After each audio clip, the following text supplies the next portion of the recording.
好，大家好，又係我 Jefferson，今日嚟到試搭呢個238M啊，係啦，咁其實呢架車好多學生搭噶，就係呢條路線啦，總共就得幾個站嘅啫，咁車程就係啦，好短嘅啫。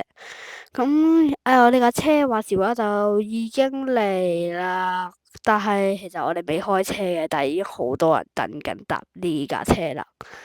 哇，好多人喺上層嗰度啊！OK，我哋而家開車啦。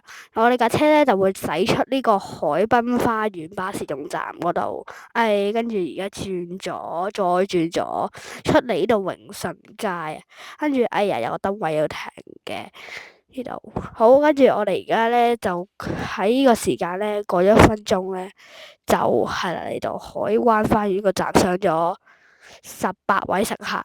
咁喺頭站就上咗24位乘客，咁我哋總客量而家就係42個人啦。咁我哋而家繼續沿住永順街直行，喺體育館呢度上咗荃灣體育館上咗2位乘客，沿住馬後壩道轉入聯仁街，聯仁街咧就上咗1位乘客。咁聯仁街咧係我哋最後一個站可以上到乘客啦。咁全程車咧就總共上咗45位乘客。咁呢架車係極度俾啲學生，即係小學生喺度海濱花園嗰邊有2間小學嘅，咁佢哋分別2間小學都搭呢架車啦。咁我就冇計到落客嘅人數，因為今日我坐右邊，但係我都可以靠住八達通嘟嗰一聲咧嚟記錄佢個時間。其實話時話，我哋已經嚟到呢個。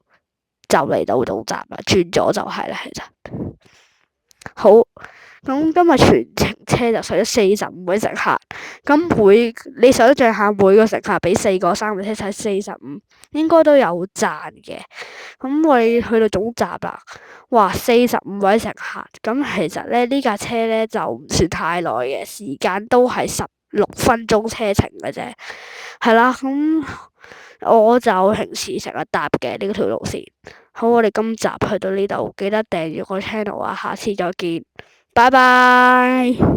記得 comment、like、share 同埋 subscribe 我個 channel，下次再見，拜拜。